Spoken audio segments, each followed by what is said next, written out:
L'enseignement modulaire en lycée professionnel.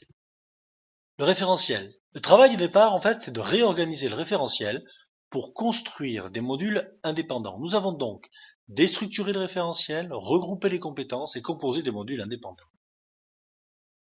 Les modules, comme je le disais, sont absolument indépendants, c'est-à-dire que chacun ne nécessite aucun prérequis.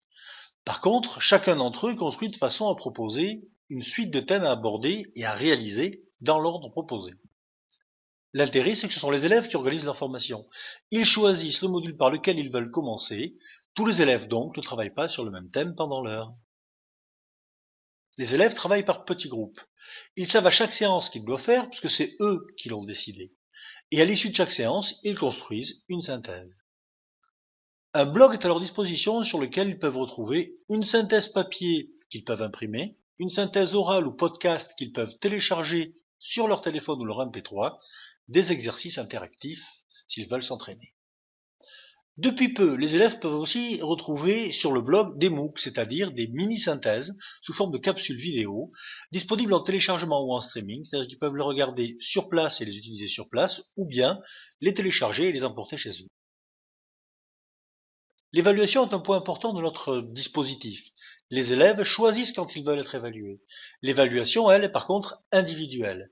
Mais chaque élève peut, quand il le souhaite, s'auto-évaluer grâce aux exercices interactifs sur le blog. L'hétérogénéité est un point important de nos classes, et en fait, on s'est rendu compte que ce mode de fonctionnement nous a permis de mieux gérer l'hétérogénéité des élèves. En effet, chaque groupe avance à son rythme et peut utiliser des ressources numériques quand il a fini les activités papier. Les élèves sont au centre de notre dispositif. Les élèves sont tout d'abord acteurs. Acteurs de leur formation, puisqu'ils choisissent leur progression. Acteurs de leur savoir, puisqu'ils écrivent leur synthèse et enregistrent eux-mêmes le podcast. Et enfin, acteurs pendant les séances, puisqu'ils choisissent les exercices et le moment de leur évaluation.